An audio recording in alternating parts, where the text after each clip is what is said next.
성령 충만을 위한 금식 기도 대성의 5번째 날 3부 예배를 사도신경으로 하나님 앞에 드리시겠습니다.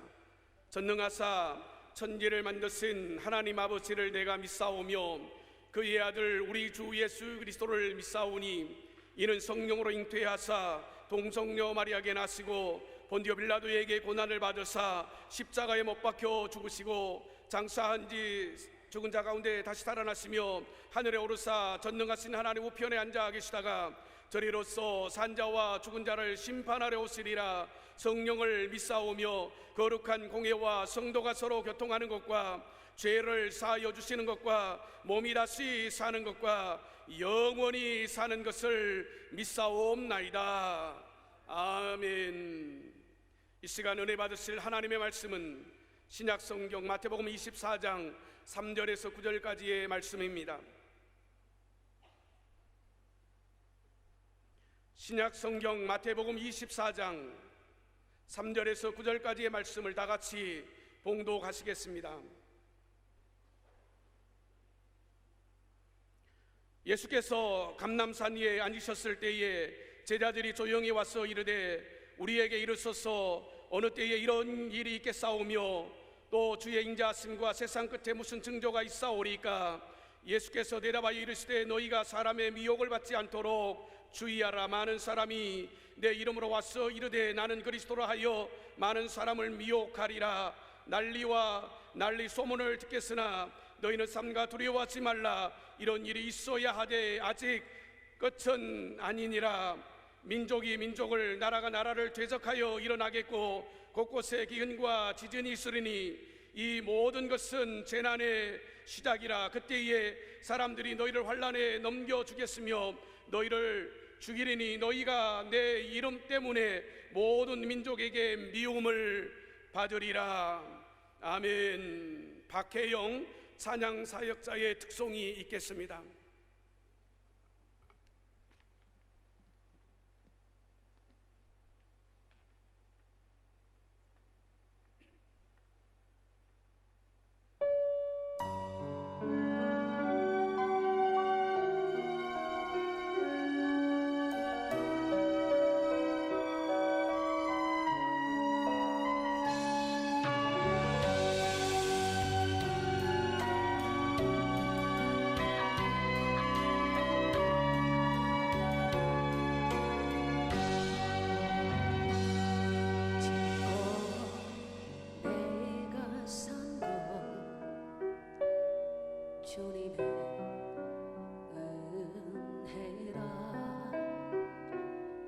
주님 없이 한순간도 살 수 없기에 갈 길 몰라 방황하며 있을 때에 주님이 밝은 빛 되어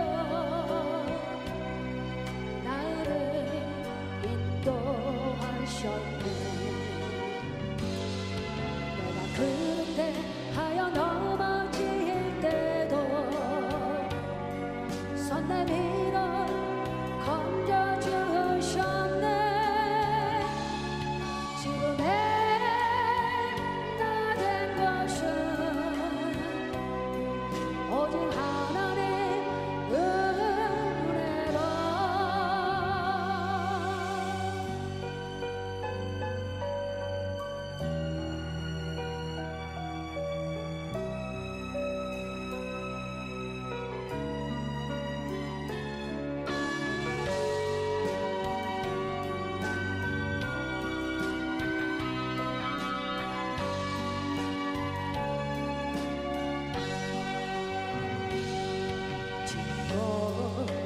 내가 한 일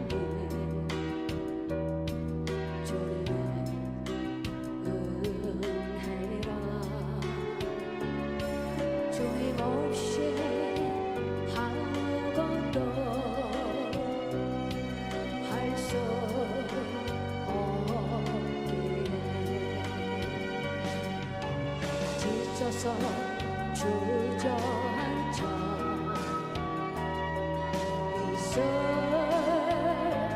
때에 주님의 크신 능력으로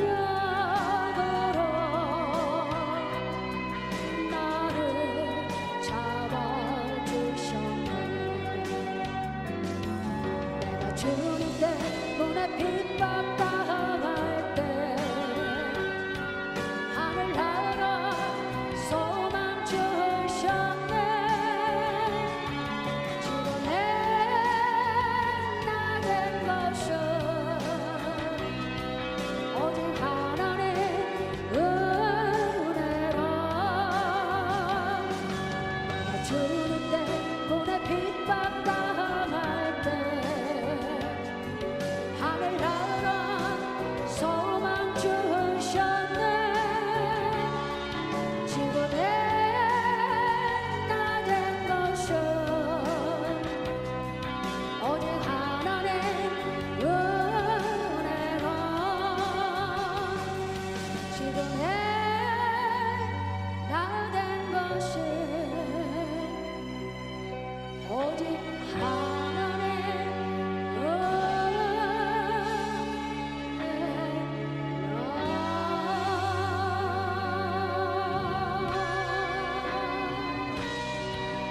주님께 영광을 돌려드리겠습니다.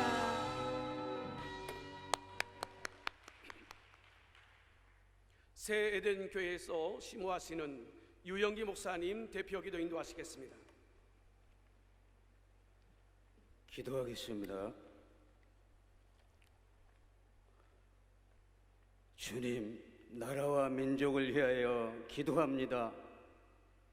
국가 안보가 튼튼하고 전쟁 없이 한반도에 평화가 정착되고 하나님이 이 땅을 보호해 주시옵소서.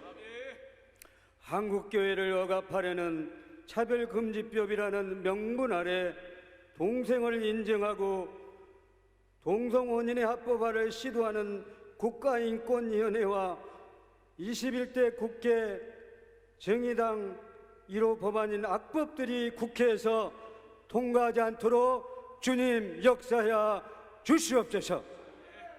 한국 기독교에 도전하는 신천지 하나님의 교회와 여호와 증인 통일교 같은 이단 잡단 사이비들이 대한민국 땅에서 완전히 소멸되도록 주님 역사하여 주시옵소서.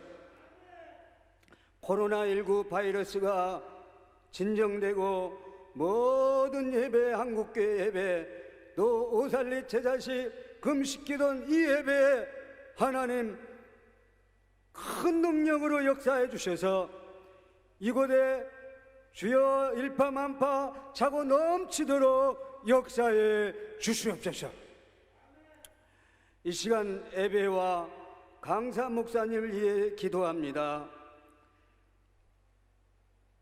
이 시간에 우리 하나님 성령의 크신 우려와 같은 아버지 소낙비가 내려주셔서 우리 강사 목사님을 통하여 능력의 말씀, 장중의 말씀, 주여 우리와 같은 소낙비의 말씀이 쏟아지게 도와주시옵소서.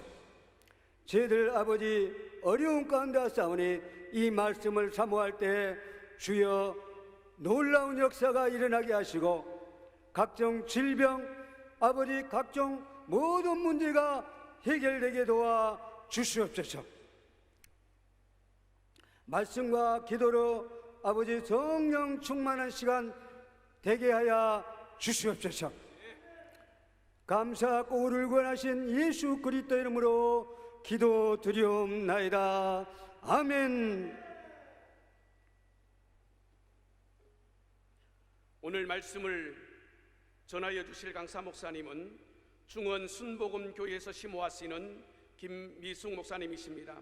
이제 목사님 나오셔서 마지막 때 재난의 시작이라고 하는 제목의 말씀으로 은혜의 말씀을 전해주시겠습니다. 강사 목사님 나오실 때에 할렐루야로 하나님께 영광을 돌리고 박수로 맞이하시겠습니다. 할렐루야. 감사합니다. 말씀에 기도하겠습니다. 성령 하나님 도와주옵소서. 소돔과 고모라 성이 멸망을 당할 때 그들의 죄악 때문에 소돔성이 멸망을 당하였지만 성경은 의인 10명이 없어서 망하였다고 말하고 있습니다. 니느웨 성도 요나를 통하여서 심판을 면하지 못한다고 하였지만 니느웨 12만여 명과 왕이 조복을 입고 회개하고 기도하였을 때 망할 줄 알았던 니느웨 성읍이 회생된 줄 믿습니다. 여기에 모인 주의 백성들, 각자의 문제를 가지고 왔든 어떤 사연을 가지고 주님의 동산에 올라오셨든 이곳에서 주님을 만나 올리는 우리의 기도가 의인 10명의 기도가 되어지고 니느웨 성읍을 살리는 기도가 되어질 수 있도록 기도의 영역을 7배나 더하여 주시어서 하나님이 받으실 만한 기도를 올려드릴 수 있는 우리 모두가 되게 주여 도와주옵소서.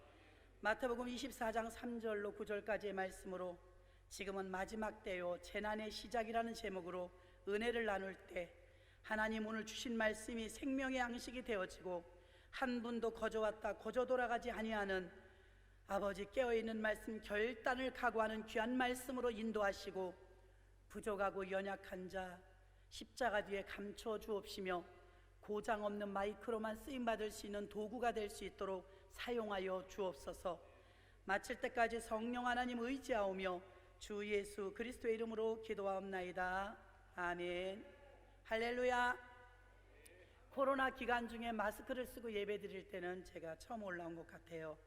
우리 월드미션 협의회에서 오살리기도원에 와서 집회를 하는데 준비 기도를 했지만 그래도 때가 때인지라 성도님들이 얼마나 올라오실까 걱정을 많이 하고 우리 사무총장을 비롯하여서 모든 목사님들께서 준비 기도 많이 하셨습니다. 하나님께서 부르지 않고는 올 자가 없다고 하셨으니 오늘 오신 분들이 한 분도 거저왔다 거저 돌아가지 않기를 주의 이름으로 축원합니다. 아담을 보면 창세기 3장에서요 선악과를 먹어버리고 하나님을 피해서 어떻게 했습니까? 두려워서 숨었대요. 그전에는 어떻게 살았는데요? 아담하고 하와하고 하나님하고 행복하게 살았죠. 죄가 들어오니까 하나님을 숨어요. 요나서 1장 3절도 보니까 요나가 니느웨로 가라는 하나님의 명령을 어기고 다시스로 갑니다. 다시스로 갈 때 요나가 여호와의 낯을 피하려고 일어나 다시스로 도망하려 하여 욥바로 내려갔더니 요나는 여호와의 낯을 피했대요. 피난 갔다는 것입니다. 마태복음 26장에 보면은 베드로는 예수님을 3번 부인하고 제자들이 다 예수를 버리고 도망가니라 예수를 버리고 베드로는 도망갔대요. 자, 아담은 피했대요. 아담은 숨고 요나는 피하고 베드로는 도망갔어요. 이 말이 한 2번 정도 더 나올 겁니다. 기억하시기 바랍니다. 지금 마지막 때라는 건 모두가 알 거예요. 사람들은 말합니다. 예수님이 오셨을 때도 회개하라 천국에 가까웠느니라. 그때도 종말이라고 했는데 왜 지금도 종말이라고 하느냐? 2000년이나 지나지 않았느냐? 예수님이 오셨을 때는 종말의 시작, 지금은 다시 오실 예수님을 맞이할 수 있는 종말의 말기입니다. 아멘. 지금은 마지막 때라는 거죠. 이건 예수를 믿는 사람이든 아니 믿는 사람이든 공통적으로 알고 있는 사실입니다. 그럼 이 마지막 때 우리는 어떻게 해야 되겠는가? 무엇을 해야 되겠는가? 어느 방향으로 가야 되겠는가? 저는 도시에서 살아서 농사는 지어보지 않았지만 농사 짓는 분들 이야기를 들으니까 그렇게 말씀하세요. 봄에 씨앗을 뿌리고 여름에 땀을 흘리지만 가을 거지를 앞두고는 비료도 주지 않고 농약도 주지 않고 땡볕에 그냥 둔대요. 연그를 하고 곡식이 익으라고. 마지막 때는 막 달래가면서 돌봐주면서 상처를 보듬어가면서 사랑받으려고 은혜 받으려고 내가 돌봄을 받으려고, 그건 유아기적 신앙입니다. 지금 우리는 투쟁해야 될 때인 줄로 믿습니다. 마지막 때는 때를 따라 양식을 나눠줄 자가 누구뇨 그랬는데 양식을 먹을 생각을 해야 되는데 우리는 양식을 먹을 생각을 하지 않고 때를 따라 식품을 먹으려고 해요. 좋은 것을 먹으러 다니죠. 지금 마지막 때는 그럴 때가 아니고 하나님 뜻을 알아야 될 줄로 믿습니다. 예레미야 29장 11절에 보니까 이 코로나에 대해서 조금 함께 나눠 보려고 합니다.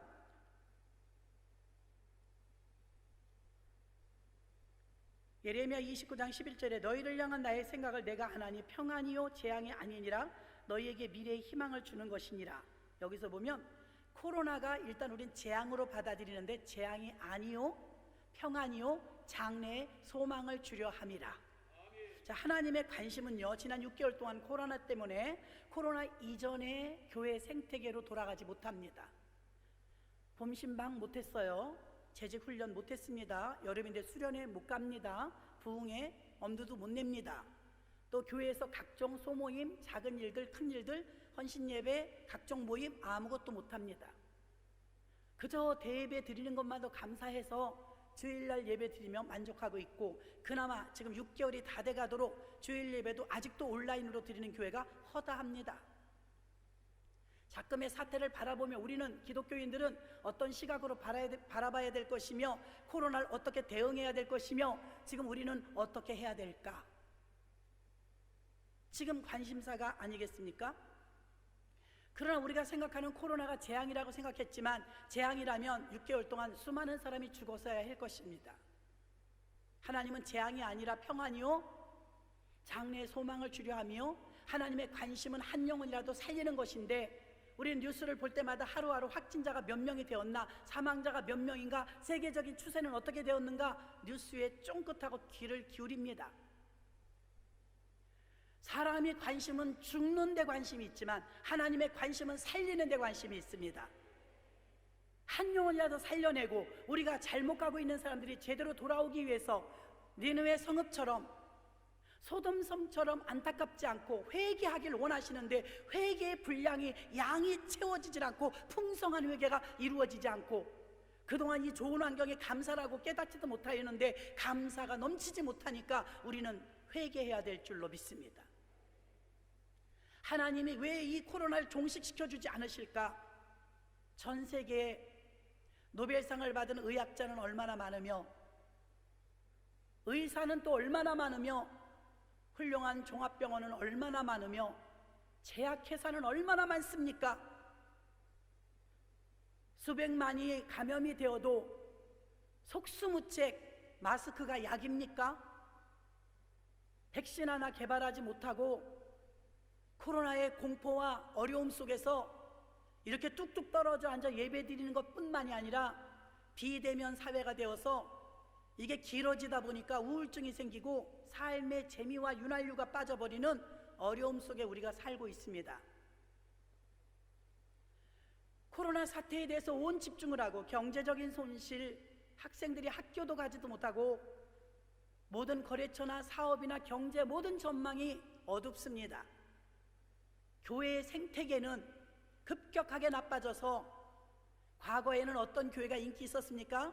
대형교회, 신도시 교회, 젊은이들 교회. 이번 코로나에 가장 큰 타격을 입은 교회들은 대형교회, 신도시 교회, 젊은이들 교회입니다. 어느 교회라고 말할 것도 없이 대한민국에 강타한 이 코로나의 영향으로 인하여서 교회의 생활들이 녹록하지가 않습니다.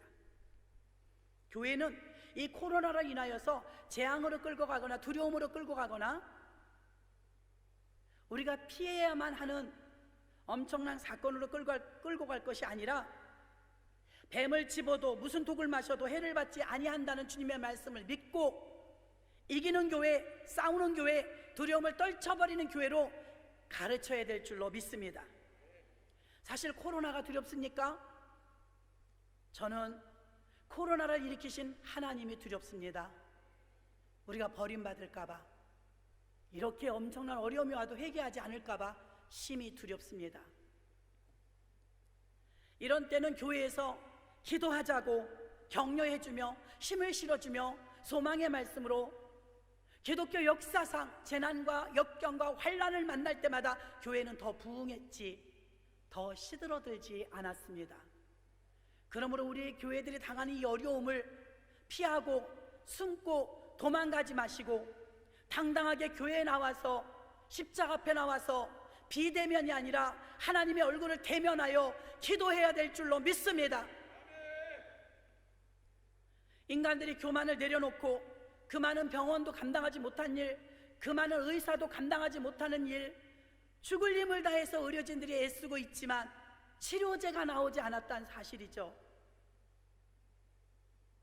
조심해서 예방은 어느 정도 될 수 있지만 소멸된 건 아니고 이곳저곳에서 확진자만 나오면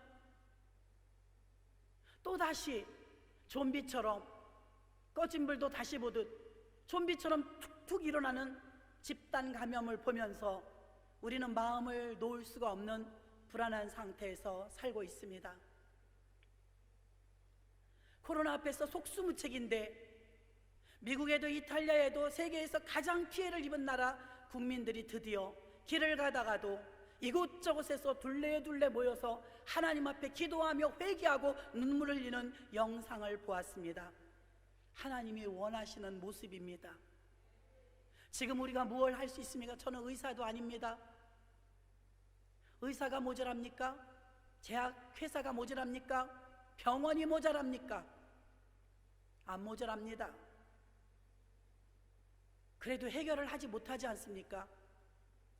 우리는 하나님을 바라보며 이 모든 문제를 해결하실 수 있는 분, 이것을 종식시킬 수 있는 분, 하나님이 어떤 의도를 가지고 계신지를 그분의 얼굴을 바라봐야 될 줄로 믿습니다. 인간들이 교만을 내려놓고 하나님께 무릎을 꿇고 회개와 감사로 주님의 뜻을 알려고 몸부림칠 때 하나님은 화가 변하여 복이 되도록 해주실 뿐만 아니라 코로나를 종식시켜줄 줄 믿습니다. 그러므로 지금 어느 때냐? 마지막 때다. 지금은 하나님이 무엇을 원하시느냐? 여러분 안 만나고 안 가고 교회 안 모이고 예배 안 드리는 것을 하나님이 원하실까요? 코로나 때문에 문 닫아놓고 마스크 쓰고 아무도 만나지 않고 집에 꼭 박혀있고 여러분 교회가 텅텅 비어있는 이런 초유의 사태를 바라다 보면서 그런 곳에 주님이 함께 하실까요? 어려움을 무릅쓰고 손가락질을 받으며 위험을 무릅쓰고라도 방역을 잘 갖추고 늘 깨어서 기도하는 교회에 주님이 가실까요? 여러분처럼 위험을 무릅쓰고 기도 동산에 올라와서 그래도 나는 기도해야 되겠노라고 사람들이 어쩌면 손가락질 하는데도 어쩌면 숨기고 왔는지도 모릅니다. 이곳에 와서 무릎 꿇고 기도하는 여러분에게 주님이 찾아오실까요? 피한 자, 숨은 자, 도망간 자와 함께 하실까요? 그건 답을 여러분이 내릴 수 있을 줄 믿습니다. 그래서 지금 하나님의 뜻을 분별하여 하나님이 우리에게 원하시는 것이 무엇인지 집중해야 될 줄로 믿습니다. 재앙을 이길 또 무슨 독을 마실지라도 해를 당하지 않는 이런 믿음과 이런 교회와 이런 믿음 있는 사람을 찾아보기가 힘듭니다. 성경은 분명히 뱀을 집어도 무슨 독을 마셔도 해를 받지 않는다고 약속하신 말씀이 마가복음 16장에 기록되어 있는 줄로 믿습니다.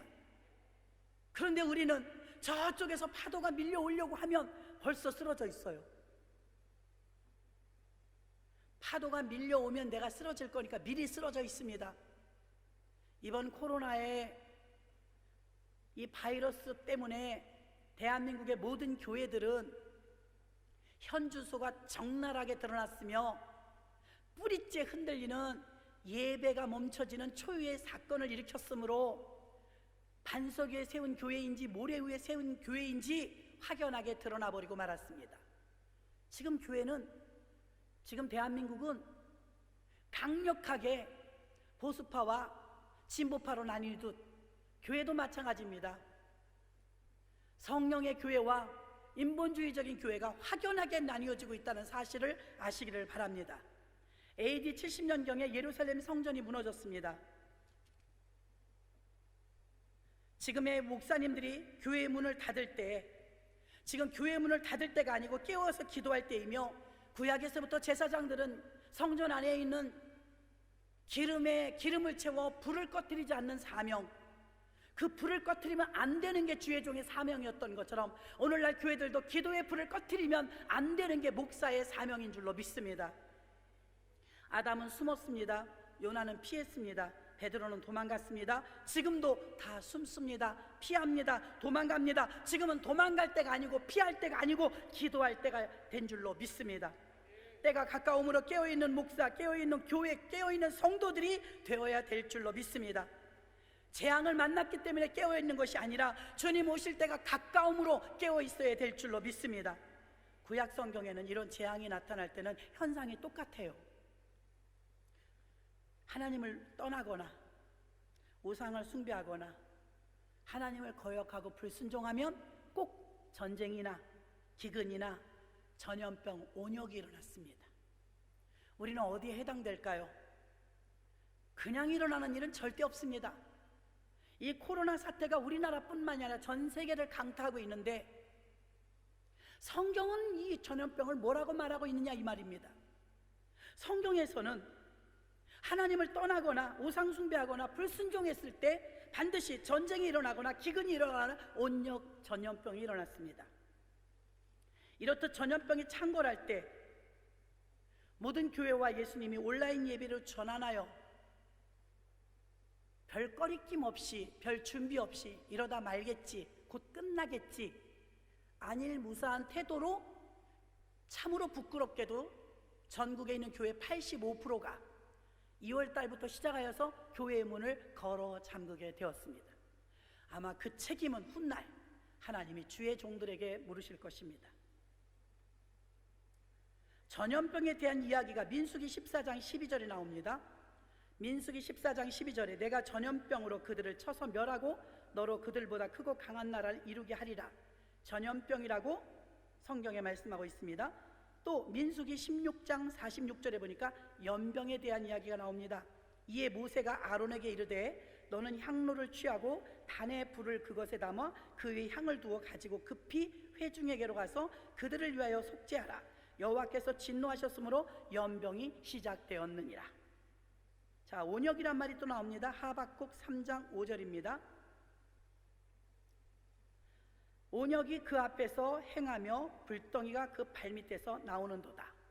자, 역병, 연병, 전염병, 온역, 이건 전부 전염병을 말합니다. 이렇게 전염병이 창궐할 때, 이 고난이 올 때 우리는 하나님 앞에 부르짖는 모습들로 나타내는 것을 알 수가 있습니다.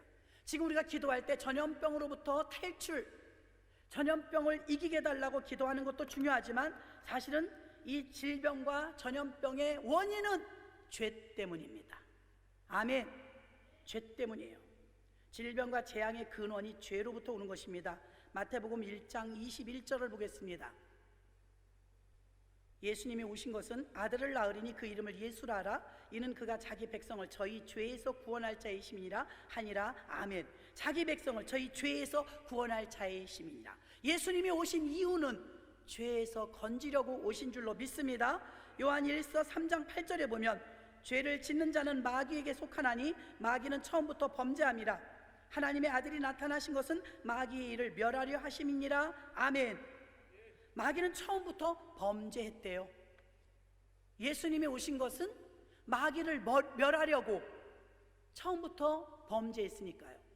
예수님이 오신 것은 우리가 죄 가운데 있으니까 건져내시려고, 전염병이 문제가 아니라 전염병 배후에서 도사리고 있는 죄를 제거해야 합니다.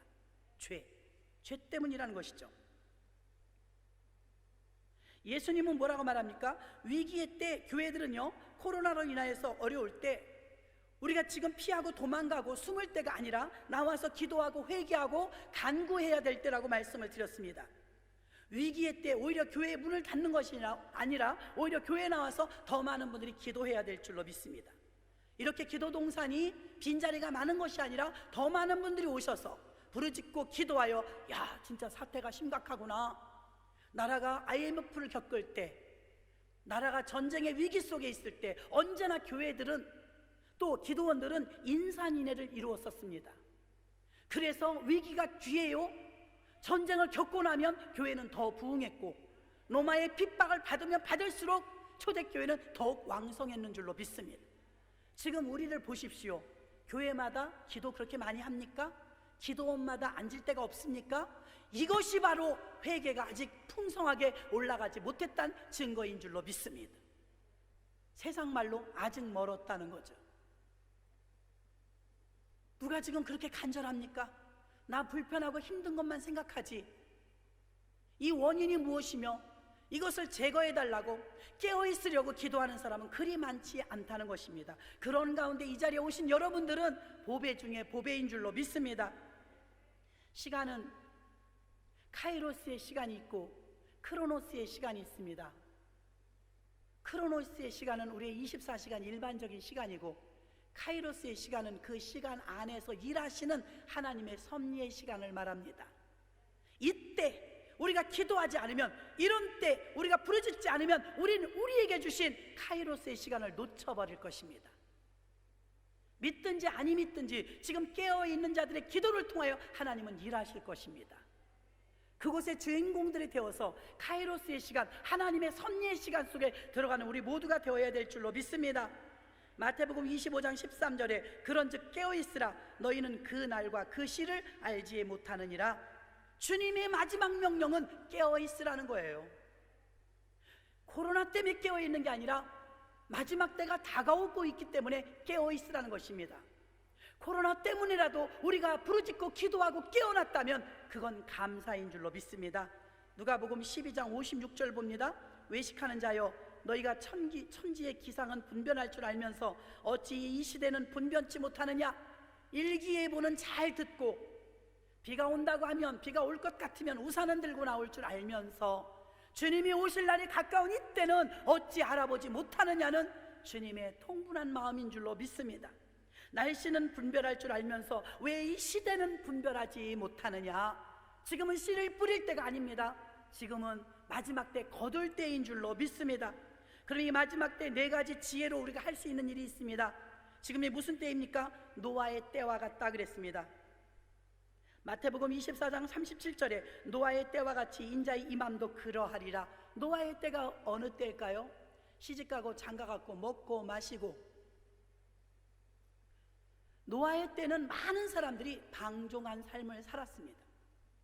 지금도 그렇다 이 말입니다. 먹고 마시고 시집가고 장가가고 사고 팔고 지금 그대로 일어나고 있지 않습니까? 노아의 때와 같다. 노아의 때는 마지막이 가까운 때요, 심판이 가까운 때요, 재림이 가까운 때인데, 지금 믿는 사람이든 믿지 않는 사람이든 말세야 말세야 외치는 것은 마지막 때가 확실한 줄 믿으시기를 바랍니다. 누가복음 21장 11절 봅니다. 마지막 때는 어떤 현상이 일어날까요? 곳곳에 큰 지진과 기근과 전염병이 있겠고, 또 무서운 일과 하늘로부터 큰 징조들이 있으리라. 잘 보세요. 곳곳에 지진과 기근과 전염병이 있대요. 또 무서운 일이 기다리고 있는 거예요. 무서운 일이 과거에 없었던 일. 아까 기도에서도 차별법에 대한 이야기 해주셨는데, 예수를 제대로 믿는다면 차별법을 반대하셔야 될 줄로 믿습니다. 동성애를 반대해야 될 줄로 믿습니다. 왜 그러느냐? 과거에 20세기까지는 어땠습니까? 인류 역사상 불교, 천주교, 천도교, 마호멧 어떤 종교라 할지라도 하나님의 창조 질서를 어지럽히진 않았어요. 어떤 종교라도 남자와 여자와 결혼하여 아들, 딸을 낳고 살았어요. 지금은 포스트 모더니즘 사회라고 해서 지금 21세기에 들어와서는 얼마나 망가졌냐면 기본 질서가 붕괴되죠. 남자가 남자랑 결혼하면 왜 안 돼? 여자가 여자랑 사랑하면 왜 안 돼? 부모를 거역하면 왜 안 돼? 선생님한테 들이대면 뭐가 어때서? 반항하는 마음들이 나옵니다. 근간이 흔들립니다. 아브라함의 하나님, 이삭의 하나님, 야곱의 하나님, 요셉의 하나님, 이렇게 다음 세대로 이어가야 되는데 다른 세대가 왔어요. 다른 세대. 교회마다 권사님, 집사님, 장로님들, 자녀들 보십시오. 100% 교회 나옵니까? 다음 세대로 이어지고 있습니까? 신앙의 유산이 물려지고 있나요? No. 목사님의 자녀도 교회 안 다니는 사람 많아요. 과거에는 장로님, 장로 고시를 봐도 자녀 중에 예수 믿는 자녀, 예수 믿지 않는 자녀가 있다면 탈락이에요. 엄격했습니다. 곳곳에 지진과 기근과 전염병이 있겠고, 전염병 근래에 제가 아는 것만 기억을 해봐도 구제역, 에볼라, 메르스, 사스, 신종플루, 광우병 등등 너무 많더라고요. 이걸로 끝날까요?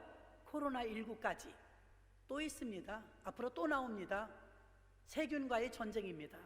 이제 보이지 않는 것과의 싸움인데 그동안 하나님 무시하죠. 사람들이 안 보인다고. 그런데 보이지도 않는 코로나는 왜 그렇게 벌벌 떨어요? 안 보이는데? 보십시오. 하나님의 존재를 인정해야만 합니다. 하나님은 보이지 않지만 반드시 계십니다. 우리를 지켜보고 계십니다. 양과 염소가 갈라지듯 물과 기름이 갈라지듯 지금 달아보실 것입니다. 우리의 진짜 믿음을. 마지막 때 너에게 믿음을 보겠느냐 하셨습니다. 무서운 일이 일어난대요. 무서운 일이 무엇일까요? 전염병도 될 수가 있고, 놀라운 것은 저는 그 빙하가 녹아내려가지고 수면이 상승되어져서 제주도가 자꾸 점점 가라앉는 거, 일본의 섬, 작은 섬들이 없어지는 거 무섭습니다. 지진 나는 거, 얼마 전에 계란알 만한 우박이 내려오는 거 무섭습니다. 지진이 나는 것도 무섭습니다. 처처에 이런 무서운 일들이 곳곳에서 일어난다는 것이죠. 전염병이 있고, 무서운 일이 일어나는데 전염병이란 치료할 수 없는 병입니다. 왜 그걸 치료하지 못하느냐? 돈을 얼마를 들여서 메르스 약을 개발하면 신종플루가 나옵니다. 있는 힘을 다해서 신종플루 약을 개발하면 코로나가 나옵니다. 못 고칩니다. 손을 못 댑니다. 약이 나올 때 되면 끝나요. 돈은 말도 못하게 들어갑니다. 그러면 다른 전염병이 또 옵니다. 어찌 하나님을 대항할 수 있겠습니까? 무릎 꿇으면 빠를 것을. 할렐루야. 노아의 때에 제일 중요한 것은 노아가 120년 동안 뚝딱뚝딱 방주를 지었지만 제일 중요한 건 왜 방주를 지었습니까? 마지막 때가 온다는 것입니다. 지금도 마찬가지입니다. 재림의 때가 온다는 것입니다. 주님이 반드시 다시 오십니다. 마라나타, 아멘. 주 예수여 어서 오시옵소서. 기다리는 자의 삶을 사는 게 우리가 준비해야 될 태도인 줄로 믿습니다. 지금 말세 때는 주님이 재림하신다는 걸 선포해야 됩니다. 노아는 그렇게 외쳤습니다. 곧 홍수가 내릴 것입니다. 곧 심판이 올 것입니다. 모두 방주에 들어오십시오. 동물이 떼를 지어서 들어오는데 동물이 들어가는 걸 구경하고 있으면서도 인간들은 안 들어왔어요. 동물이 한두 가지입니까? 그 수많은 동물들이 방주에 들어가는 거, 줄 서서 들어가는 거 상상해 보십시오. 끝이 없었을 것입니다. 그걸 보면서도 안 들어오는 게 강팍한 인간이었습니다. 그들이 심판을 면하겠습니까? 그들은 심판을 당했습니다. 코로 기식하는 동물, 사람 누구도 막론하고 방주에 들어오지 않은 모든 것들은 다 죽었습니다. 그러니 노아의 때 심판을 알리려고 아무리 외쳐도 듣지 않았지만 심판은 왔던 것처럼 지금도 주님이 다시 오신다고 교회마다 외치지만, 여러분, 믿는 사람도 있고 믿지 않는 사람도 있지만 반드시 주님은 다시 오십니다. 이것을 믿으시기를 바랍니다. 또 재림이 다가왔을 때 노아가 손가락질을 받고 아무리 방주에 들어오라고 해도 노인네가 제정신이 아니라고 손가락질을 받고 조롱을 받았던 것처럼 지금도 교회만이 살 길이라도, 교회가 생명이라고 아무리 외쳐도 세상 사람들은 조롱합니다. 너네나 잘해. 마치 무슨 코로나의 전염병의 온상지가 교회인 것처럼 극소수에 임했던 그 확진자들을 가지고 얼마나 방송마다 벌떼처럼 달려들어 교회를 폄훼하고 조롱하고 우습게 여깁니까? 하나님이 기뻐하시겠습니까? 하나님이 이 세상의 신부처럼 사랑하는 게 교회인데, 여러분의 섬기는 교회를 사랑하시기를 바랍니다. 매일매일 예수의 피를 발라달라고, 6월절에 어린 양의 피를 발라달라고 기도하시기 바랍니다. 기도로 지켜내는 거예요. 그리고 재앙을 당당하게 이겨내시기 바랍니다. 노아의 때 홍수 심판을 아무리 전해도 무시당했습니다. 지금도 마찬가지입니다. 주님이 다시 오신다면 종말론주의자네, 이단인가 봐, 이상한 소리 합니다. 그러나 성경은 말합니다. 주님 다시 오신다. 올라가실 때 모습 그대로 오신다는 그 말씀을 저는 믿습니다. 아무리 보건소가 많고 제약회사가 많고 병원이 많고 과학자, 의학자, 병원, 의사가 많아도 속수무책 아닙니까? 강대국들도 손을 쓰지 못하고 있지 않습니까? 이것을 누가 할 수 있습니까? 하나님만이 하실 수가 있습니다. 마태복음 24장 9절을 봅니다. 그때 사람들이 너희를 환란에 넘겨주겠으며 너희를 죽이리니 너희가 내 이름 때문에, 보세요, 너희가 내 이름 때문에 모든 민족에게 미움을 받으리라. 아멘. 미움 받는다잖아요, 여러분. 마지막 때 예수 믿고 예수님 이름을 증거한다고 미움 받는다잖아요. 대형 교회들, 신도시 교회들, 좀 세련된 교회들, 좀 인본주의적인 교회들, 교회 문 하나님께 허락 받았습니까? 왜 2월 달부터 교회 문 턱턱 닫았습니까? 미움 받을까봐, 왕따 당할까봐, 매스컴 탈까봐. 혹시라도 확진자가 나오면 이거는 감당할 수가 없다. 처음 마음은 선하고 의도가 좋아요. 우리가 먼저 솔선수범해야지, 그럴듯합니다. 저는 오늘 이 자리에 온 거 딱 하나 외치러 왔습니다. 앞으로 비대면 사회가 더 길어지고 코로나가 제2, 제3의 코로나가 온다 할지라도 그건 교회 안 다닐 겁니까? 교회 문 계속 닫을 겁니까? 밥도 먹지 마야죠. 그럼 확실한 근거, 우리 교인들은 뭐 내가 세뇌시키듯이 하지만 여러분들은 기도동산에 올라오셨으니까 왜 이렇게 손가락질을 받으면서도 교회가 예배를 드려야 할까? 사람들은 말합니다. 교회가 왜 예배를 강행합니까? 나는 외칩니다. 나는 강행한 적이 없습니다. 전에 행하던 대로 할 뿐입니다. 아멘. 고민이 많았죠. 목사님이라면 양떼들을 살피고 책임져야 하기 때문에, 헌금 때문이라고요. 한번 확진자가 그 교회에서 나오면 2주간 동안 폐쇄돼야 됩니다. 매스컴에서 물고 뜯고 동네를 다닐 수가 없습니다. 그 위험을 무릅쓰고 얼마 안 되는 헌금 때문이라고요. 천만에 만만해요. 왜 그런 프레임을 뒤집어 씌웁니까? 여러분도 주저주저 하지만 그러게 그런가 봐, 그렇게 넘어가지 마시기를 바랍니다. 너무나 분명한 이유, 우리는 예배드리고 하나님께 영광 돌리기 위해 이 땅에 사는 줄로 믿습니다. 그래서 핍박과 미움을 받는다고 했는데 왜 문을 닫을까? 왜 미리 지금 방역을 다 갖추면서, 저에게도 엄청 피곤합니다. 유튜브 동시 송출하기 때문에 그것까지 다 보내줘야 하고 일이 훨씬 많습니다. 목사는 더 3배 이상 깨어 있어야 합니다. 예배를 한 번도 거른 적이 없습니다. 잘했다고 자랑하는 게 절대 아닙니다. 그럴 만한 너무나 분명한 이유가 있기 때문에. 목사가 된 지 30년이 다 돼가면서 나는 한 번도 정부로부터 도움이나 격려나 개척교회 하면서 눈물로 밤을 지새울 때도 단 한 건의 위로도 받아본 적이 없지만 이번엔 얼마나 자상한지 매주 전화가 옵니다. 예배 드리십니까? 네, 드립니다. 예, 강행하는 건 아니고 조심하세요. 눈치를 팍팍 줍니다.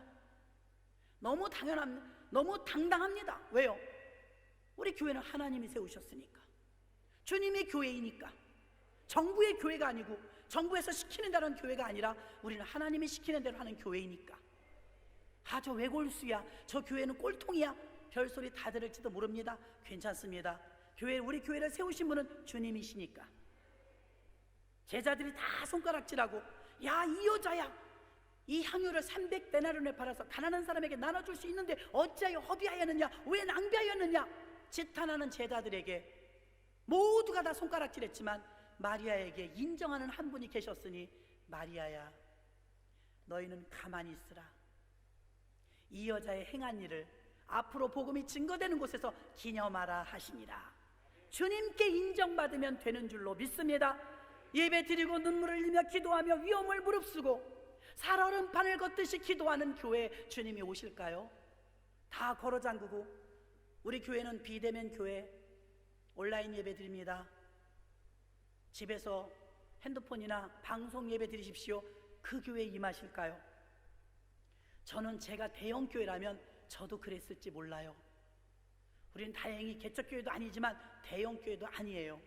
제가 우리 교인들에게도 말했습니다. 내가 대형 교회라면 지금보다 몇 배 더 고민했을 것이다. 그나마 요 정도 선에서 끌고 갈 수 있을 정도 힘을 주셔서 감사하다고. 만약에 수십만 수만 명의 교회였다면 엄청난 고민, 그 많은 성도들이 반기를 든다면 이겨낼 수 있겠는가? 아무리 교회에서 예배를 한 번도 거르지 않고 예배 드려도 우리도 한 20% 30%는 안 와요. 나는 왜 안 오냐고 한 번도 전하지 않습니다. 왜요? 그의 믿음이니까요. 열어놔도 안 오는데 뭐하러 닫아요? 열어놔도 안 오는데 믿음이 되시는 분들은 오십니다. 말씀이 갈급하신 분들은 오십니다. 여러분, 누가 여기 오라고 누가 강제로 했습니까? 누가 요즘 세상에 기도원 갑니까? 그래도 여러분 오셨잖아요. 이런 분들 한 분이라도 있으면 교회는 문 닫는 실수는 범하지 말아야 될 줄로 믿습니다. 또 사람들이 왜 깨어있지 못합니까? 미움받을까 봐 그랬다고 그랬죠? 또 지금은 전염병이 창궐하니까, 지금이 어느 때인지 몰라서 그런다고 했죠? 또 하나 있습니다. 누가복음 21장 34절입니다. 너희는 스스로 조심하라. 그렇지 않으면 방탕함과 술취함과 생활의 염려로 마음이 둔하여지고 뜻밖의 그날이 덫과 같이 너희에게 임하리라. 왜 깨어있지 못하느냐?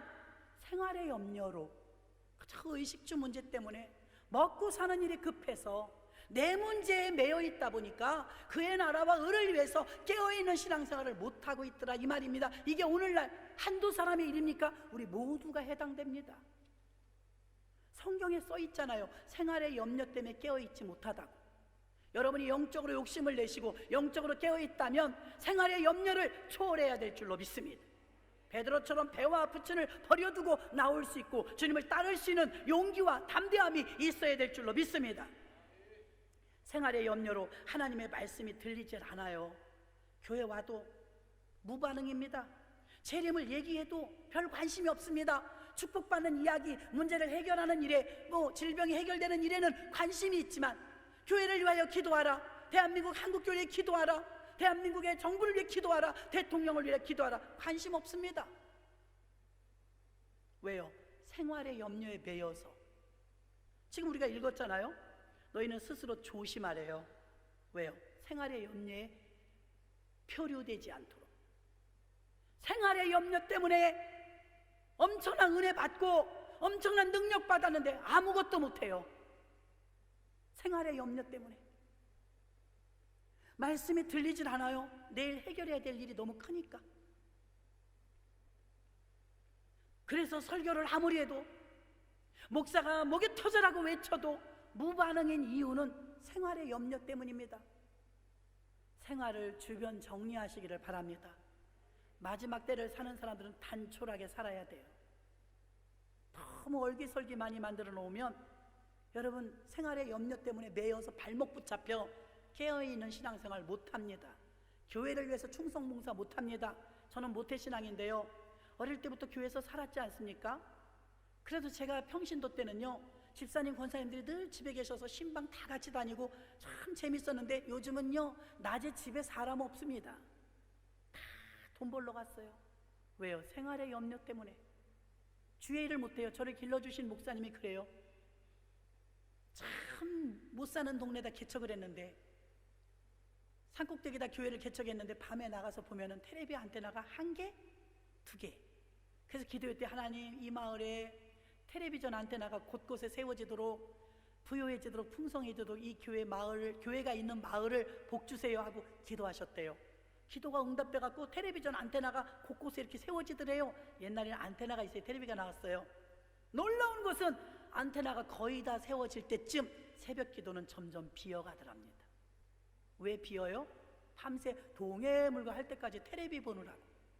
새벽 기도 못 오는 거예요. 여러분, 예전에 비하면 너무 잘 먹고 잘 살지 않아요? 임금님보다 우리가 나은 생활 살고 있지 않아요? 욕심은 끝이 없어요. 좀 단순하게 살아버릇해야 될 줄로 믿습니다. 그래야 생활에 얽매이지 않고 생활의 염려 때문에 주의 일을 하지 못해요. 하고 싶어도 환경에 매이고 빛에 매이고 맨 대출받아 빚 어렵습니다. 그래서 조심하래요. 생활의 염려로 재림의 말씀이 무반응이 되어지고 재림의 때에 기도하고 깨어 있어야 되는데 들리질 않아요. 또 하나의 마지막 때 고린도 후서 6장 2절을 봅니다. 이르시되 내가 은혜 베풀 때 너에게 듣고 구원의 날에 너를 도왔다 하였으니 보라 지금은 은혜 받을 만한 때요 보라 지금은 구원의 날이로다. 아멘. 마지막 때가 될수록 은혜 받고 살아야 될 줄로 믿습니다. 지금 우린 돈 벌러 가는 게 먼저가 아닙니다. 지금은 노후 대책이 먼저가 아닙니다. 지금은 은혜 받아야 삽니다. 지금 은혜 받을 때래잖아요. 지금은 은혜 받을 때요, 구원의 날이로다. 보라, 지금은 은혜 받을 만한 때요, 보라, 지금은 구원의 날이로다. 아멘. 은혜 받을 노력하십니까? 은혜 받으려고 여러분이 기도하십니까? 은혜 받는데 시간을 얼마나 투자하십니까? 대가를 얼마나 지불하십니까? 은혜 받으며 사는 사람 별로 없습니다. 종교적인 생활로 교회 나옵니다. 기본적인 건 합니다. 은혜는 없습니다. 그러나 성경은 뭐라고 말합니까? 마지막 때가 될수록 은혜 받으며 살라고 말합니다. 지금 깨어있는 교회는 은혜를 주어야 될 줄로 믿습니다. 지금 교회에서 강단에서 해야 될 말은 여러분 은혜 받아야 삽니다. 외쳐야 될 줄로 믿습니다. 성도들로 하여금 은혜 받고 살도록 알려줘야 될 줄로 믿습니다. 지금 착한 목사가 중요한 게 아닙니다. 온유한 목사가, 지식 있는 목사가 중요한 게 아닙니다. 지금은 깨어있는 목사, 선지자적인 목사가 필요한 때인 줄로 믿습니다. 여러분의 목사님들을 위해서 기도하시기 바랍니다. 종말을 준비하는 노아와 같은 주의 종이 되도록, 바울과 베드로와 같은 주의 종이 되도록, 이 세상 거 다 별로 세상의 생활의 염려에 얽매이지 아니하도록 여러분이 기도해 주시기를 바랍니다. 또 하나님은, 교회가 하나님의 백성들이 모인 에클레시아, 불러 모은 무리란 뜻입니다. 무리들이죠. 불러 모은 무리, 에클레시아, 그게 교회예요. 코로나 이전에 이런 얘기를 제가 들었습니다. 어느 권사님인데 교회를 안 다녀요. 기도받으러 가끔 오세요. 교회를 정하고 섬기셔야 됩니다. 아니요, 봉사하고 헌신하다가 신물 났어요. 목사님, 나는 내가 모시는 주님이 계셔요. 방송으로 예배드리고 교회 안 다니고 집에서 기도합니다. 그래도 나는 채워져요. 이렇게 가끔 컬컬할 때 와서 목사님께 안수기도 받고 가고요. 무교회주의자였습니다. 권사인데. 코로나 이전의 얘기예요. 그때도 이미 무교회주의자들이 많았어요. 그런데 지금 강권적으로 비대면 예배로 바꿨죠. 온라인 예배를 드립니다. 말 그대로 온라인 예배는 라인 하나 끊기면 예배 못 드립니다. 전기선 하나 끊어지면 예배 못 드립니다. 그런데 성경은 뭐라고 말하고 있을까? 온라인 비대면 예배가 옳다고 말할까? 온라인 교회도 막 생겼어요. 적극 반대입니다. 성경은 그렇게 말하고 있지 않습니다. 지금은 얼마나 많은 사람들이 옳은 길로 가지 않고 탈교회, 비교회로 가고 있는지 모릅니다. 이상한 요상한 교회들이 많아졌습니다. 여러분 주변에서도 흔히 볼 수 있습니다. 베드로전서 2장 9절 봅니다. 여러분도 합독하겠습니다. 시작. 그러나 너희는 택하신 족속이요 왕같은 제사장이요 거룩한 나라요 그의 소유된 백성이니 이는 너희를 어두운 데서 불러내어 그의 기이한 빛에 들어가게 하신 자의 아름다운 덕을 선전하게 하려 하심이니라. 이게 말씀을 보면 너희를 어두운 데서 불러내요. 믿습니까? 우리 모두는 어두운 데서 불러냈어요. 죄악 가운데서 사망과 어두움과 구렁텅이, 그런 곳에서 우리를 불러냈어요. 근데 왜 도로 가라고 그래요? 교회에서? 집에서 예배 드리십시오. 어두운 데서 불러냈는데 왜 어두운 데로 도로 보내요? 왜 세상으로 도로 보내요? 빛으로 들어오게 하려고 어두운 데서 불렀다고 베드로전서 2장 9절에 너희는 왕같은 제사장이라고. 하나님이 왜 불렀냐면 너희가 어두움 속에 있으니까 빛으로 나오라고 불렀대요. 그럼 빛으로 왔는데 왜 다시 어두움으로 가라고 그래요? 집에서 예배 드리십시오. 어쩌다 한번 병이 들었거나 병원이라면 어쩔 수 없지만 건강한데 왜 그렇게 해야 돼요? 베드로전서 2장 9절은 분명히 말합니다. 너희를 어두운 데서 불러내었다. 그 이유는 빛에 들어가게 하신 자의 아름다운 덕을 선전하게 하려 하심이니라. 아멘. 우리를 빛으로 이끌어냈다잖아요. 빛으로. 원래 있던 곳은 어디야? 어둠의 곳. 지난 2월 코로나가 처음으로 창궐하기 시작할 때 어떤 공격과 방해도 없는 상태에서 한국교회는 정부의 부탁을 받고 85%의 교회가 주일 예배를 정지해버렸어요. 스탑. 어느 교회 목사님 말마다 그 대형 교회가 수십만 수만이 되는 대형 교회들이 그렇게 텅텅 비어버리는 모습을 우리 눈으로 목도하니 기함을 했습니다. 주일 예배를 포기한 교회가 85%가 생기면서 한국교회 130년 역사상 초유의 사태가 벌어지고 말았습니다. 이것을 결정한 담임 목사님들의 개교회가 결정을 한 것이죠. 한국교회가 한 목소리를 내서 움직인 건 아니었습니다. 한국교회가 코로나에 잘못 대처한 것은 방법뿐이 아니라 하나님을 향한 중심마저 흔들려 버렸다는 것입니다. 일제 강점기와 6.25 전쟁 통해서도 주일 예배를 드리고 지켰던 한국교회 예배 출석은 이거는 기초와도 같은 것이었습니다. 그러나 그 원칙이 깨져버리고 말았습니다. 국가는 코로나를 핑계로 교회를 해체나 붕괴시키려고 하고 있고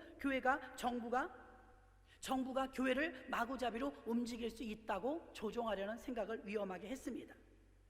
그러나 교회와 정부가 대치를 하면 안 됩니다. 하나님이 원하시는 건 하나 되기를 원하실 줄 믿습니다. 정부와 교회가 손에 손을 잡고 이 위기를 같이 극복하려고 힘을 합쳐야 될 줄로 믿습니다. 만약에 각각이 서로 붕괴를 위하여서 서로 무너뜨린다면, 공격한다면 사회도 붕괴되고 가정도 붕괴되고 국가도 붕괴될 수밖에 없습니다. 그러므로 나라와 정부와 교회와 우리 성도들은 모두가 하나가 되어서 이 위기를 슬기롭게 이겨야 될 줄로 믿습니다.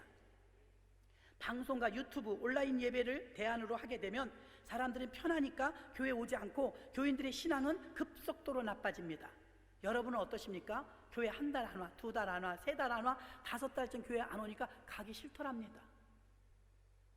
우리 믿음은 들으면서 나기 때문에 듣지 않으니까, 또 긴장되어서 정자세를 하고 11시에 와서 예배를 드려야 되는데 틀어누워서 핸드폰으로 예배 드립니다. 아니 이따가 드리면 돼, 예배 이따 보자. 자기 시간 날 때 예배 드립니다. 낚시하면서 예배 드립니다. 그게 온전하고 경건한 예배가 되겠습니까? 하나님 중심, 말씀 중심, 교회 중심, 예배 중심의 자체가 흔들려버린 게 바로 130년 만에 한국교회 초유의 사태가 일어났던 것입니다. 한국교회는 코로나 앞에서 무기력하게 넘어졌으며 교회의 뿌리가 흔들렸고 그동안 목사님들이 무엇을 근거로 교회를 세웠었는지 그 실상은 참담한 상태에 이르렀습니다. 대부분의 교회들은 온라인, 동영상, 유튜브, 인터넷에 의존하며 예배를 드리기 위해서 공적 예배를 모두 포기했습니다. 몇 주 지나면 좋아질 줄 알았겠죠. 그러나 공공의 적이 될까봐 미움받는 게 무서워서 교회가 예배를 피하면서 회복이 불가능한 교회로 되어지고 앞으로 9월달이 넘어서 하반기에 가면 한국교회는 15%에서 20%의 교회가 문 닫게 되어 있습니다. 못 버팁니다. 상반기까지 코로나가 종식되면 우리가 사순절 때부터 기도했습니다. 하나님 회복시켜달라. 회복을 위해서 부르짖었는데 7월달 넘어가면 골든타임이 무너집니다. 그러면 이제는 회복을 해달라고 기도하는 게 아니라 생존을 위해서 기도해야 돼요. 생존. 우리 교회가 살아남기 위해서. 보통 일이 아닙니다. 여러분들의 성도님이신 분들은 속속들이 모르지만 저는 목회자니까 목사님들의 고충을 많이 듣지 않습니까? 몇 달 못 버팁니다. 감당할 수가 없어요. 오직 예수께 붙어있는 교회, 반석 위에 세운 교회가 아니라면 견뎌내기 힘들 것입니다. 저는 첫 2월달에 사태가 벌어졌을 때 이 온라인 예배를 전환해야 되나, 방송실이 있으니까 시스템은 우리도 되어 있습니다. 하나님께 기도했어요. 심각하게. 하나님, 분위기를 따라가야 돼요. 예배를 드리면 공산당 되는 것 같아요. 공공의 적이 돼요. 어떻게 무시할 수가 있습니까? 어떻게 해야 돼요? 하나님, 이거 금방 끝나나요? 한두 달이면 끝날 줄 알았어요. 근데 계속 물어보고 기도하는 중에 10계명의 말씀을 주셨어요. 10계명의 1계명은 우상 숭배하지 말라였어요. 우상은 무엇입니까? 가짜 신이죠. 하나님의 대용품. 제가 시간이 없어서 더 깊은 부분을 다루고 싶은데, 우상의 것 가상세계와 현실세계, 지금 우리에게 하지 말라는 건 현장 예배 아닙니까? 가상 예배 드리라는 거예요. 사단은 지금 AI 기술로 인하여서 인조인간 로봇가 뉴스를 진행합니다. 대만에 있는 소피아라는 아나운서는 아주 인기도 좋습니다. 로봇인데 24시간 뉴스합니다. 사단은 어쩌면 하나님 앞에 그렇게 조롱할지도 몰라요. 하나님, 내가 더 세지요? 하나님이 만든 인간은 7, 80 넘으면 관절로 뭐 여기저기 고장나고 기억력도 쇠약해지는데 내가 만든 인간은 24시간 풀가동해도 지칠 줄 모릅니다. 하나님이 만든 인간보다 내가 인조인간 만들었는데 인공인간이 더 세지 않습니까? 로봇 인간은 어떻습니까? 이 인간은요 IQ가 500이에요. 500. 여러분 중에 200 넘는 분 손 들어봐요. 없어요. IQ 200 넘는 분도 없어요. 그나마 있는 IQ도 나이 들면 기억도 안 나요. 어찌 우리가 로봇을 이길 수가 있겠어요? 그러면 사단은 말합니다. 하나님보다 자기가 우월하다고. 모든 부분에서 그래요. 사이버 세상 아닙니까? 가상세계 www.뭐뭐뭐 www.이 세계를 제패했어요.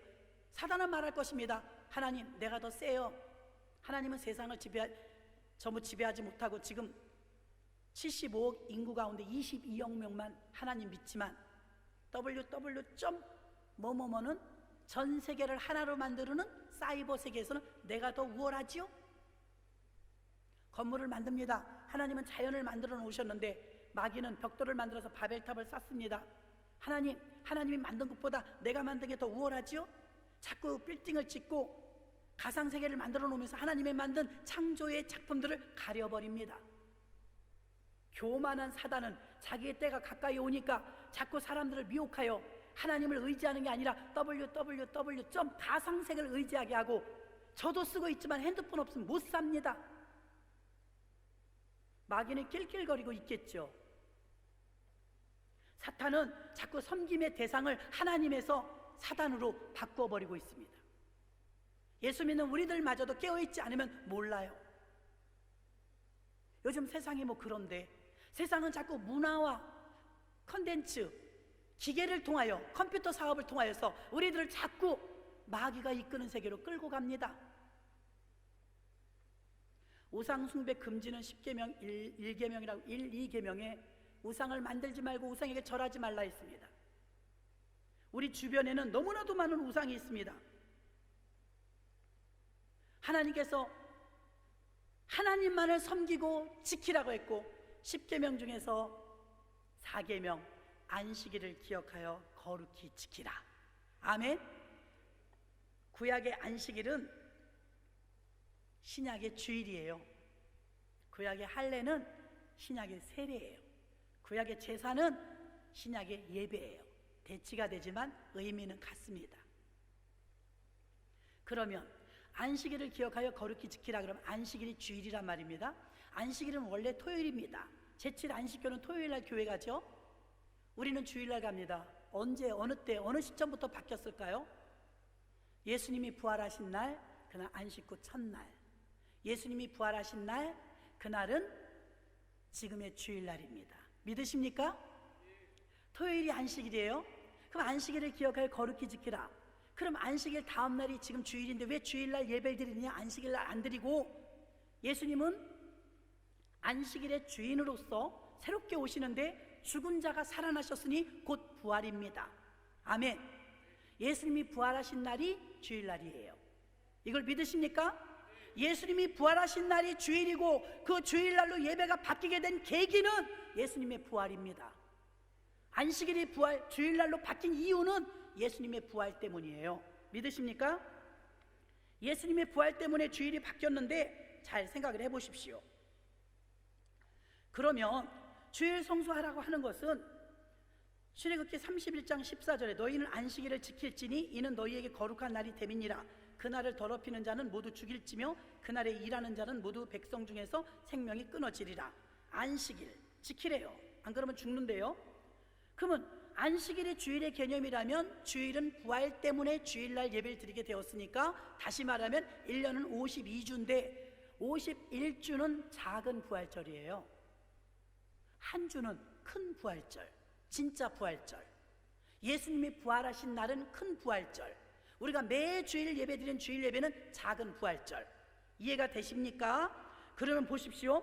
이렇게 주일날 예배를 드리는 것은 부활을 의미하기 때문에 안식일을 기억하여 성일로 지키는 주일 예배를 우리가 드리지 않고 대예배를 폐하고 주일 예배를 폐하고 주일 예배를 비대면 예배로 드린다는 것은 우리가 10계명의 4계명을 어기는 것이요, 부활이 필요 없다는 것이므로 우린 죽는 거예요. 자, 월, 화, 수, 목, 금, 토, 일 달력을 보세요. 썬데이 주일, 월, 화, 수, 목, 금, 토요일이 주말입니다. 월, 화, 수, 목, 금, 토일이 아니에요. 주일날 서기 달력이 바뀌면서 바뀌었어요. 어떻게 바뀌었느냐? 이제는 주일 지키고 찍고 한 주간 사는 거예요. 그 사는 6일은 죽은 날이에요. 주일날은 산 날이에요. 살리는 날이요 살아나는 날인 줄로 믿습니다. 주일 예배를 안 드리면 맨날 죽어야 돼요. 부활절 예배가 얼마나 중요합니까? 큰 부활절, 주일날은 작은 부활절. 부활이 없는 믿음이 무슨 기독교입니까? 그런 거로 주일 예배 너무나 중요해요. 주일 예배는 부활 예배입니다. 부활이 없으면 생명이 없으므로 죽은 날만 가지고 뭐 할 것입니까? 평일날 교회 아무리 많이 와서 기도하고 소예배를 드린다 할지라도 주일날 주일 예배 반드시 드려야 됩니다. 방송 예배 드리고 온라인 예배 드리고 은혜 받을 수는 있지만 주일 예배를 대체할 수는 없습니다. 주일 예배 특징이 또 있어요. 교회는 성례전이 있습니다. 성찬식을 합니다. 세례식을 합니다. 온라인 가상 공간에서 세례 받을 수 있어요? 성찬식 할 수 있어요? 말이 안 됩니다. 성경에 보십시오. 에베소서 4장 4절 봅니다. 몸이 하나요 성령이 하나이니 이와 같이 너희가 부르심의 한 소망 안에서 부르심을 입었느니라. 아멘. 육체를 영어로 뭐라? 후레시, 바디 이렇게 말합니다. 성경에서 말하는 에베소서에 나오는 교회는 몸된 교회라고 했어요. 몸된 교회, 몸 바디, 후레시가 아니에요. 후레시는 육체, 피부, 고기, 살덩어리를 말하는 게 육체예요. 근데 후레시가 아니에요. 성경에서 쓴 건 바디, 몸된 교회. 예수님이 우리 교회가 몸이라고 말씀하셨고 당신은 머리라고 말씀한 줄로 믿습니다. 머리와 몸이 떨어질 수 있어요? 주일날 교회 안 오시면 여러분은 팔, 다리, 코, 눈, 코, 입 지체잖아요. 지체가 뚝뚝 떨어져 있으면 괴물 아닙니까? 머리는 교회 계신데 여러분이 몸이 돼야 예수님이 머리의 역할을 하시고 머리가 지시하는 대로 모든 지체가 움직이는 게 몸입니다. 아멘. 너무나 확실하게 이거 하나만 알고 가시면 돼요. 왜 주일날 비대면 예배가 안 되느냐? 왜 온라인 예배가 주일 예배 대체가 안 되느냐? 우리 몸이에요. 몸이 떨어질 수 있습니까? 예수님 머리는 교회에 계신데 우린 다 떨어져 있는데 부활의 날, 살리는 날 다 와서 합체하는 거예요. 합체. 그럼 비로소 몸이 돼요. 몸이 되었을 때 그제서야 머리가 지시해요. 이렇게 했으면 좋겠다, 저렇게 했으면 좋겠다. 그게 주님의 뜻이에요. 주님의 뜻은 영혼을 살리고 교회가 세워지고 하나님 나라가 세워지고 천국 복음이 전파되는 것이기 때문에 머리가 머리의 역할을 하려면 일단 몸을 만들어야 돼. 몸이 없는데, 교회에 몸이 없는데, 다 나가버렸는데, 자기 집에서 있는데, 방송국 앞에 있는데, 유튜브 앞에 있는데 무슨 몸이 됩니까? 교회는 몸입니다. 예수님은 머리이십니다. 몸은 머리의 지시를 받아야 돼요. 그 건강한 몸입니다. 그런데 아무것도 모르는 사람들은 헌금 때문에 교회 오라고 한다? 너무나 중요하지 않습니까? 내가 영원히 구원받았고 주일날은 안식일을 대체하는 것인데 안식일날 주일날은 이게 부활절인데 부활을 빼놓고 죽은 날만 교회 갑니까? 사는 날 살리는 날 교회 와야죠. 주일을 잘 지키시기를 바랍니다. 무교회 주의자들요 잘못 알고 있는 거예요. 그래서 탈교회가 나오는 거예요. 탈교회. 온라인 예배로 은혜는 받을 수 있어요. 저도 방송으로 은혜 받습니다. 훌륭하신 목사님들이 많이 나오잖아요. 그러나 주일 예배를 대체할 수는 없습니다. 하나님은 내게로 가까이 오라. 주님 앞에 나와서 십자가 앞에 나와서 주님을 대면하여 주의 얼굴을 구하라고 말씀한 줄로 믿습니다. 바디는 몸이에요. 신체를 가리킵니다. 육체 덩어리가 아닙니다. 피부가 아닙니다. 살갗이가 아닙니다. 몸은 신체, 단체, 연합을 말하는 유기체, 함께 붙어있는 것. 다시 말하면 교회는 바디는 개인주의가 아닙니다. 성령을 부어주실 때도 교회가 개인에게 부어주신 것이 아니라 교회에게 부어주셨어요. 집에 있을 때 부어주신 것이 아니라 교회 마가의 다락방에 모였을 때 부어주신 줄로 믿습니다. 그래서 교회는 연결되는 서로 네트워크가 되어야 될 줄로 믿습니다. 에베소서 4장 4절에서 분명히 말했죠. 몸이 하나요 성령이 하나니 이와 같이 너희가 부르심의 한 소망 안에서 부르심을 입었느니라. 예배의 4요소는 찬양, 기도, 말씀, 봉헌이에요. 온라인 예배로 봉헌 드릴 수 있습니까? 교회 성례전엔 성찬식, 세례식, 성도의 교제가 있습니다. 에클레시아, 코이노니아가 있습니다. 에클레시아라는 교회에는 언제나 교제가 있어야 돼요. 온라인으로 유튜브 예배 드리면서 누구랑 교제합니까? 사단은 자꾸 분리시킵니다. 다 떨어뜨려 놓습니다. 팔, 다리, 몸통을 다 뜯어 놓습니다. 주일날 여러분이 주일 성수할 때 이러한 믿음을 가지고 나는 합체하러 간다. 나는 몸이기 때문에 몸을 만들러 간다. 나는 교회 가서 주일을 지킴으로 말미암아 생명의 부활을 맞이할 것이다.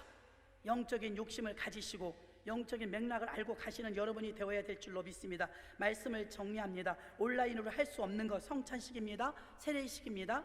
봉헌을 못합니다. 교제를 못합니다. 떡을 떼는 걸 못합니다. 온라인 예배는 말 그대로 라인 딱 하나 끊기면 예배 못 드립니다. 오프라인인 이 현장 예배선 전기가 나가도 예배 드리고 기도할 수 있습니다. 하나님은 언제나 생생하게 주 앞에 나와서 기도하고 부르짖으라고 마지막 때가 될수록 모이기를 힘쓰라고 말씀한 줄로 믿습니다. 마지막 때, 지금은 마지막 때입니다. 마지막 때 우리가 해야 될 일은 몸된 교회를 잘 섬기시고 주일 성수를 생명을 걸고 사활을 지켜내셔서 한국교회가 근간이 흔들렸던 예배를 폐지하는 일은 실수입니다. 예배를 고수하시고 여러분들이 누가 물어봐도 당당하게 그렇게 말씀해 주십시오. 교회는 몸입니다. 나는 지체니까 가야 돼요. 주일은 부활입니다. 작은 부활절날 가야 내가 예수 믿어 생명을 얻습니다. 나는 교회 가서 정식 예배를 드려야 돼요. 그것에서 교제하는 게 주님이 원하시는 일입니다. 머리에 지시를 받으러 나는 갑니다. 주님이 말씀하시고 나는 순종할 것입니다. 이 시간에 말씀을 붙들고 잠시 통성으로 간절한 마음으로 주여 일창하시고 통성으로 기도하겠습니다. 주여! 살아계신 아버지 하나님, 은혜와 사랑을 감사합니다. 오늘 우리 마태복음 24장 3절부터